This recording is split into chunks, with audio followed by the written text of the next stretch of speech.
Hello, guys! Nessa aula de hoje, nós vamos aprender um pouquinho sobre o Simple Present, que é uma das primeiras estruturas que a gente trabalha. Ela vai ser dividida em algumas partes, porque aí a gente vai, aos poucos, vai pedacinho por pedacinho, se torna mais simples a compreensão, tá? Simple Present, como o próprio nome já diz, ele é o presente simples, né? Ele é simples porque ele é uma das estruturas mais básicas que nós temos no idioma. Ela é realmente bem simples de montar, tá? Eu vou explicar aqui rapidinho em que momento que a gente usa e vou mostrar alguns exemplos. Depois nós vamos fazer uma fórmula que vai auxiliar a gente aí a saber montar frases com essa estrutura de forma super simples, tá? Então, a primeira coisa que a gente precisa entender aqui é sobre o uso. Então, nós vamos usar principalmente o Simple Present para falar de rotina. Quando a gente está contando de algo da nossa rotina, do nosso dia a dia, quando a gente está falando de hábitos, também é muito comum para a gente falar sobre hábitos, falando sobre fatos, né? Coisas que são verdades, coisas que não mudam com tanta frequência. Geralmente é daquela mesma maneira, tá? Também sobre atividades agendadas que acontecem sempre na mesma hora. Então, por exemplo, quando eu falo para você que o ônibus para vir para minha casa sai a cada meia hora, ou sai às 3 horas da tarde, né? Se a gente sempre acontece naquele mesmo horário, a gente também usa essa mesma estrutura, o Simple Present, para poder explicar, né? Então, quando a gente tem aqui agendamentos, né? Quando acontece na mesma hora, tá? Agendamentos.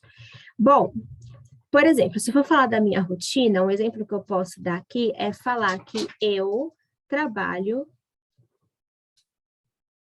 todos os dias, por exemplo, né? Eu trabalho todos os dias. Isso daqui é a minha rotina, né?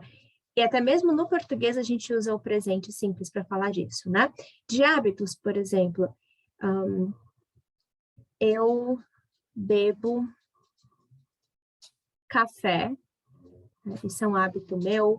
Fatos, né? Por exemplo, a Terra gira em torno do Sol, é um fato. E os agendamentos, como eu já falei ali do exemplo do ônibus, né? Que sai sempre no mesmo horário. Então, vamos para a nossa fórmula. Quando a gente vai montar uma frase, ela vai ser da seguinte maneira. A gente vai começar com o sujeito. Quem é o sujeito? É a pessoa. Né? A pessoa que está fazendo ali a atividade na nossa frase. Depois, a gente vai ter a ação. Né? A gente vai ter aí o verbo. E eu posso ou não ter um complemento. Né? Que nem, por exemplo, na primeira frase, eu coloquei aqui um complemento que é todos os dias. Na segunda frase, café é o meu complemento. Ah, então, é aquilo que torna a minha frase mais completa, com mais detalhes. Esse vai ser o complemento dela.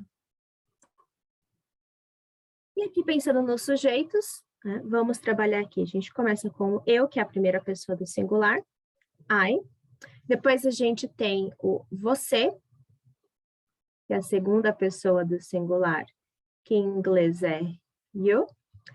Aí, nós temos ela, terceira pessoa do singular, que é o she.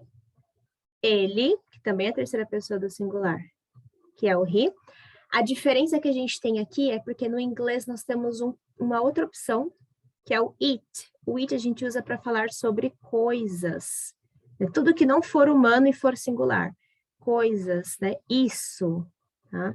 E a gente não tem um sujeito, um pronome, né, para ele em português. Mas nós temos o it em inglês. Então, lembra do filme, do livro It, a Coisa? It é utilizado para falar de coisas e é singular. Né? Então, esses três caras aqui são terceira pessoa do singular. Tá? E aí o it não existe na língua portuguesa. Ou ele pode ser o sujeito oculto também. Aí nós vamos para o plural, onde nós temos o nós, que vai ser we, vocês, né, ou vós, que aí em inglês não se altera, fica igual, tá? Então, tanto você como você, singular ou plural, é you. A gente diferencia ele pelo contexto. E nós temos o eles e elas, que em inglês é um só. Né? Eles ou elas vai ser o they. Tá? Então, esses são os sujeitos. Depois a gente tem a ação. Por exemplo, eu falei do verbo trabalhar. Né? Então, trabalhar em inglês é work. Então, se eu falo eu trabalho, vai ser I work. Agora, se nós pensamos em português, olha só, se eu pegar esse verbo, quantas variações nós vamos ter? Eu trabalho, trabalho uma. Você trabalha, duas, né? Ou tu trabalhas, né? Poderíamos pensar ali, temos duas. Ele, ela trabalha, três, considerando trabalho, trabalhas, trabalha. Nós trabalhamos, quatro. Vocês trabalham, cinco. E eles ou elas trabalham, seis. Né? Então, temos aí 5 ou 6 formas diferentes de usar o verbo trabalhar em português. Em inglês, quando a gente está usando essa estrutura, a gente tem apenas duas diferenças, tá? Apenas duas formas. Então, é muito mais simples. Então, aqui eu falei para vocês que trabalhar é work, eu trabalho, I work. Você trabalha? Mesma coisa. You work, viu? Não mudou, muito mais simples. Aqui eu vou voltar depois. Nós trabalhamos, também continua sendo work. Vocês trabalham, mesma coisa. E eles ou elas trabalham, mesma coisa. Viram que em português isso aqui teria mudado várias vezes. Aqui eu mantive da mesma forma. Quando que isso vai mudar? Terceira pessoa do singular. Ela, ele ou isso, a coisa. O que a gente vai fazer? A gente vai acrescentar o S depois do verbo. Então, work vai virar works. Ok? Lembrando que esse S não é de plural, ok? Esse S é apenas a conjugação do verbo, tá? Então, a gente acrescentou o S no final, ficou a terceira pessoa do singular. A mesma coisa vai acontecer com ele, né? He works, igual, and o it works, tá? Acrescentei esse S. Então, eu só vou ter essas duas formas, work e works. Essas são as frases afirmativas. Para as frases negativas, a gente vai precisar de um auxiliar, tá? E aí, esse auxiliar, ele tem duas formas também. A gente tem a forma que é essa base aqui, quando não tem o S, que ele vai se chamar don't. Então, repete aqui comigo, don't. Então, vai ficar da seguinte maneira. Eu vou ter o sujeito também, vou colocar o sujeito da mesma forma. Depois, eu vou colocar o auxiliar, que pode ser o don't, ou pode ser o doesn't, ele vai ser um desses dois. E depois eu coloco a ação novamente. Então, vou ter aqui esta ação.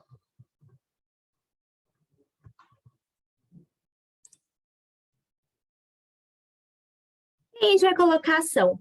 Essa ação aqui, ela vai ser sempre da forma base, tá? Ela não vai mais mudar. Por quê? Quando a gente tinha o S aqui, na frase afirmativa, quando ele virou negativa, olha o S aqui, tá vendo? O S, tá? Depois a gente vai entender direitinho como que isso funciona.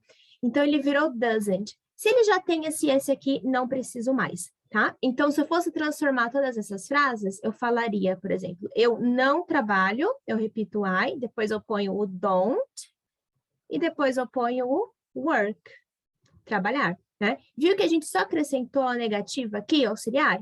Agora, se eu tenho a terceira pessoa do singular que tem o S, se tem o S no verbo, vai ter o S no auxiliar depois, e não mais no verbo, né? Então, se eu vou falar que ela não trabalha, eu vou usar o she, vai ser doesn't com S, porque aqui tinha o S, então esse S saiu daqui e veio para cá, e o verbo fica sem o S, she doesn't work.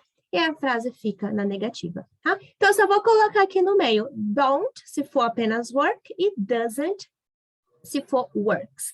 Ou seja, quando é ele, ela, ou a coisa, né? She, he, and it, eu uso doesn't. Todos os outros eu vou usar o don't. E assim eu formo uma frase usando o simple present, usando o presente simples.